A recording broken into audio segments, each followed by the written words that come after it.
Welcome to another episode of the Travis on Sports podcast. This is episode 23 of the first season. I'm your host, Travis Tyler, here to discuss some of the latest sports news and share my thoughts. Today is Tuesday, May 17th, and we'll be covering the NBA and NHL playoffs, the NFL schedule, and some other headlines from the NFL, the MLB season so far, about a month and a half in, the XFL's new media rights deals, some new information, I guess you would call it, from the Christian Dawkins college basketball case, some transfer portal stuff, NBA draft news, and much more. The NBA playoffs have reached the conference finals. The East is down to Boston and Miami, and the West is down to Dallas and Golden State. Boston knocked Milwaukee out in 7 games after sweeping Brooklyn in round 1. One of the big factors was Boston's defense holding the Bucks scoring to just Giannis Antetokounmpo and Drew Holiday for most of that series. Again, Milwaukee was without Wayne Chris Middleton, who could have helped that a lot. Meanwhile, Boston found key contributors even when their best players were struggling, and that's kind of the approach that they've had all season. Grant Williams was the guy to step up in Game 7 with 27 points. Miami has been thought of as possibly the deepest team in the NBA since last summer, and they've displayed exactly that in the playoffs. Jimmy Butler has been the obvious leader. He's playing lights out in the playoffs. But it seems like anyone on that bench can step up whenever they're needed. Obviously, you have Tyler Hero, the sixth man of the year, but there are other guys that have stepped up from those spots as well, which is good to see. And I don't think Eric Spoelstra gets enough credit nationally for his coaching, and I think he's going to have his team ready for this series. The Boston-Miami series will kick off tonight, and Boston will be without guard Marcus Smart with an injury as expected, and will also be without center Al Horford for at least Game 1 as he enters the league's COVID protocols. Golden State cruised past Denver in the first round, then knocked off a promising young Memphis team in 6 games. The Warriors have been playing just like their old championship team selves, it seems like, and they're going to be tough to stop. Not only do they have Steph Curry, Klay Thompson, Draymond Green, Andrew Wiggins back, but Jordan Poole, we've covered a bunch of times on this show, has stepped up and has become just as threatening a shooter as some of those guys. Jonathan Kuminga and Kevon Looney have been given good minutes as well. So basically all I'm saying is Golden State's a pretty deep team and well coached and well developed. In a bit of a shock, the defending Western Conference champion Phoenix Suns were blown out on their own floor in Game 7 by the Dallas Mavericks. Looked like Phoenix didn't even show up to that game. You really got to credit the Mavs defense, not just for that game, but for how they played in that series. They kept a potent Phoenix offense at bay and really didn't let the threat of Chris Paul and Devin Booker and DeAndre Ayton and everyone else on that team, a team that can score in bunches, affect how they played or how they looked at the series. And don't overlook the offseason coaching change of Jason Kidd in there. I forget the assistant coach's name that's in charge of their defense, but he's known for being a very good developmental guy. And I don't think if that staffing change isn't made and Rick Carlisle is still there, I don't think the Mavs are at this point, because they were underachieving while he was the coach there, and Jason Kidd has gotten them to play better, especially in the playoffs, than you would have expected them, especially playing without Luka early in the playoffs. They're going to be a very difficult team to play against at home in Texas, in Dallas. I do think they are a bit of a different team on the road than they are at home. That series starts tomorrow night.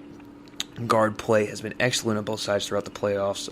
So inside play could end up being a determining factor, so watch it for the big men to emerge in this series a little bit. I have Miami and Golden State both moving on in 6 games. Warriors head coach Steve Kerr missed the final couple games of the last round against Memphis with COVID, but is expected to return to the bench against the Mavs. Tonight was also the NBA draft lottery. Detroit, Houston, and Orlando were tied with the best odds to receive the number 1 pick at 14%. Detroit ended up with the 5th pick, Orlando ended up with the 1st pick, and Houston ended up with the 3rd pick. The top 14 picks in the lottery, you had Orlando number 1, like I said, Oklahoma City at 2, Houston 3, Sacramento 4, Detroit 5, Indiana 6, Portland 7, New Orleans from the Lakers at 8, San Antonio at 9, Washington at 10, the Knicks at 11, Oklahoma City again, this time from the Clippers at 12, Charlotte at 13, and Cleveland at 14. Chet Holmgren, Jabari Smith, Paolo Banchero are expected to be the top 3 prospects in this draft. It's a lot more college flavor than the international flavor that we're used to seeing in the past couple drafts. After those three guys, it's a little murky. You could see Jaden Ivey, Shaden Sharp, Keegan Murray, Benedict Mathurin, Johnny Davis, Jalen Duren, AJ Griffin. Even other guys have been mentioned in that next group of players. You never know what's going to be. I know leagues have been using this lottery system, especially the NHL and the NBA, to promote parity in their sports, but a lot of times that's not the case. You can see years where teams had 0 odds to get number 1 pick or get even top 3-4 picks, but pass over more deserving teams just because the league benefits from that team being better. Specifically, remember in the NHL, the Rangers made the playoffs, and because of a trade, they were in the lottery for the pick, and they ended up with the number 1 overall pick. Now, that player hasn't been as good as some of the players taken after him, so that kind of undermines the argument there. But I just hate the lottery system. Yes, it discourages tanking, but I see little benefit considering it doesn't always work out, and I think if you want to promote parity, and this is just my opinion, the worst teams should have the first chances at the best players, and if they suck at drafting and don't get those players, that's on them. So it's not always the case in the lottery that the teams that need to improve the parity of the league get a chance at those players. The NHL playoffs have advanced to the second round, so we have 8 teams still in it. Calgary and Edmonton battle for Alberta. Out west, Calgary survived its round 1 series against Dallas, which had plenty of one-goal games and was one of the most entertaining series in the league. The Flames won Game 7 in overtime on home ice, and with the way they played, especially in the second and the third period, just bombarding Dallas with shots and near perfect and suffocating forechecking that just kept Dallas in their own zone, it would have been a crime if they lost. The only thing that kept Dallas in that game was their goalie, Jake Ottinger, who was fantastic. But Calgary deserved to win that game the way they played in those 2 periods. Edmonton also coming off a 7-game series win against the LA Kings, so both teams coming off of short rest. Fresh legs going to be important in that series. Colorado, St. Louis meet in the other West series, both teams from the Central Division. Colorado made easy work of Nashville in the first round, swept them, the best playoff team in the West against the worst playoff team in the West. I guess you could kind of expect that. St. Louis fell behind in its series against Minnesota 2-1, but ended up coming back to win 6 games, which if you do the math, that means that the Blues have won 3 in a row. And if you look at the regular season matchup between these 2 teams, Colorado won both games. Out in the East, you got the battle for Florida with the Panthers and the Lightning. The Panthers are the best team in the East this year. Not as surprising, considering that they've had tons of years of being bad, and they're finally putting players together. They were tested by a wild card team in Washington, came back from a 2-1 deficit, and they struggled with Washington's shooters on defense early in the series, which could end up being a factor against Tampa as well. Tampa, on the other hand, beat Toronto in 7 games, and I think this could be another long series as the Panthers look to knock out the defending back-to-back champion Lightning. The Rangers and the Hurricanes are the other Eastern series. The Hurricanes beat Boston in 7. They're undefeated at home in the playoffs, but winless on the road. In this series, they will still have home ice advantage over the Rangers. The Rangers were down 3-1 and came back to beat the Pittsburgh Penguins in 7 games.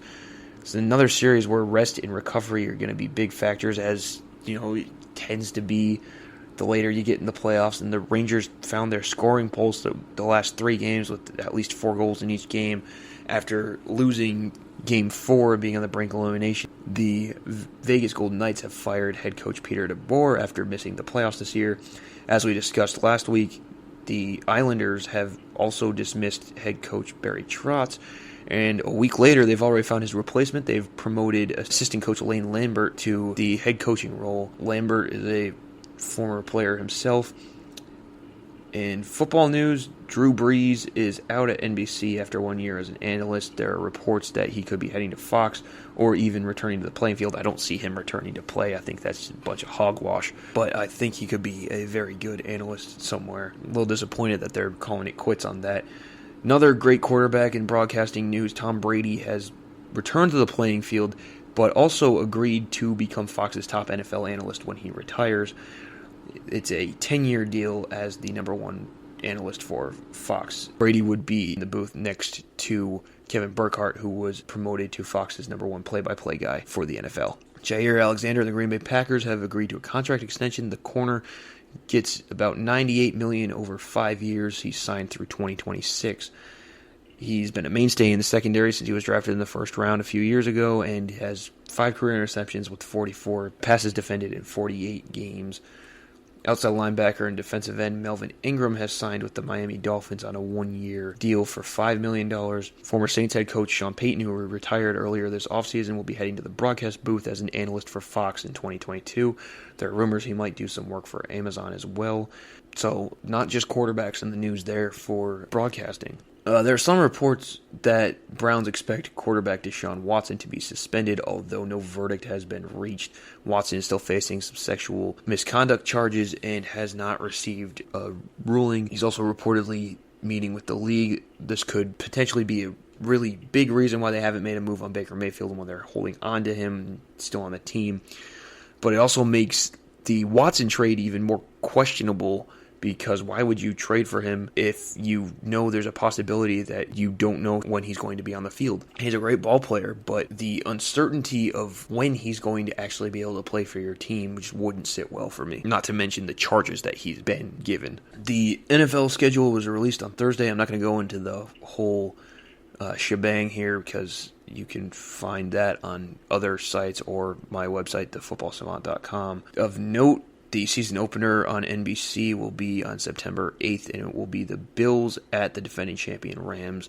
The defending champ pretty much always kicks off the season on Thursday Night Football at home. It's just scheduling. People just have to determine the opponent. I think that's a really great matchup to start the season. Two really good offenses. Buccaneers and Cowboys will open Sunday Night Football on September 11th.